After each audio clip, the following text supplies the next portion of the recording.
Pakistan is an old ally of the United States. But there used to be organizations called CETO and CENTO, and Pakistan was a member of both. So the US traditionally was closer militarily and strategically to Pakistan. A number of degrees of cooperation got intensified when the Soviet Union marched into Afghanistan. The ISI actually was set up with American guidance and cooperation, we know that. Sir, the bigger, I think, trouble more is a strategic in nature. Their closeness with Pakistan, especially Munir, has been hosted twice. And we are seeing some kind of a cooperation between US, increased cooperation between US and Pakistan. So you have been to US after Operation Sindoor. So at this point of time, in the backdrop of what has happened in Pahalgam and all that, this is giving a very, very bad vibe or bad optics to India also. Right, so we have been shaken by this. We have allowed ourselves to forget that Pakistan is an old ally of the United States. You know, we only know about NATO these days, but there used to be organizations called CETO and CENTO, and Pakistan was a member of both. And they were allies of the US at a time when we were non-aligned. So the US traditionally was closer militarily and strategically to Pakistan earlier. And then, as you know, a number of degrees of cooperation got intensified when the Soviet Union marched into Afghanistan, and Pakistan became the base for the American orchestration of the whole Mujahideen efforts to overthrow and push out the Soviets from Afghanistan. During that time, intelligence cooperation intensified. American intelligence agents and ISI agents. The ISI actually was set up with American guidance and cooperation, we know that. There's a whole lot of history there that we have allowed ourselves to forget because of the more recent years of warmth. So we've had 30 years of warmth between India and America, true, but the old history should not be forgotten. There are still very many Pakistani military officers who were trained in America, who have been to American defense colleges, who are friends, batchmates from American armed forces. You have a number of Pakistani intelligence operatives who have worked and been trained by the Americans and who are close to their counterparts.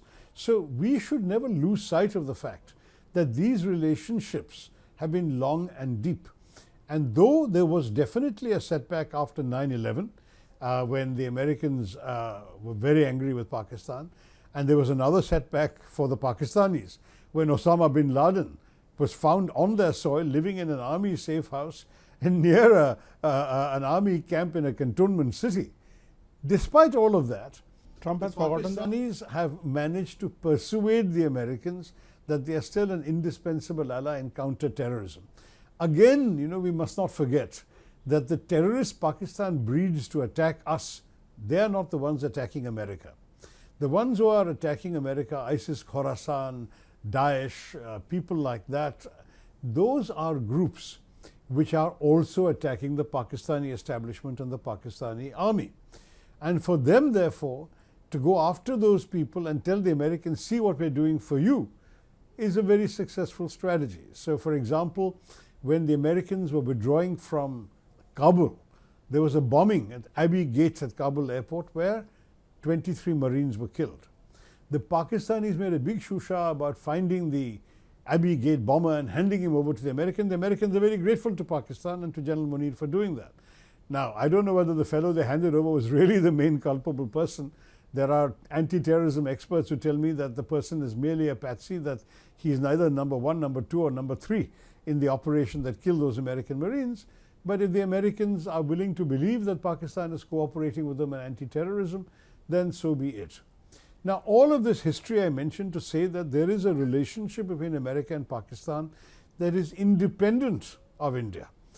However, given the recent context for us, as you said rightly, Operation Sindoor and our very, very troubled and tense relationship with Pakistan, it looks very bad in India. And definitely there is no doubt that when Mr. Trump claims to have ended the war here, when he has not even called India, and as far as we are concerned, we never needed persuading, because from the day one of Operation Sindoor we said, we are only targeting the terrorists, there's no retaliation, we are over, we are done. If Pakistan hits us, we'll hit them back, and if they stop, we'll stop. So the day the Pakistanis called our DGMO, Director General of Military Operations, and said, we want to call it off, we said, fine, well, let's call it off. So there's no role of Trump, as you say. I mean, no one needed to persuade us. Our messaging and our signaling was clear from every day. If you were watching the same briefings I was with the Foreign Secretary and the two lady colonels, they were saying the same thing every day. If they stop, we will stop. But as long as they hit us, we're going to hit them back equally hard, if not harder. And that's what happened.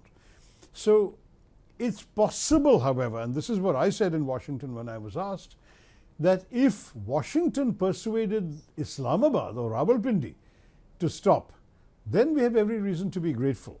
And perhaps that's something that we may be overlooking in our objection to what Mr. Trump is saying is, we don't know what went on between Washington and Islamabad.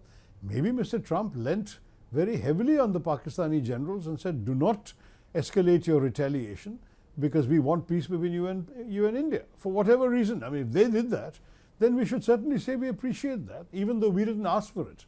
And we did not ask for it because we don't believe in anyone mediating between us and Pakistan.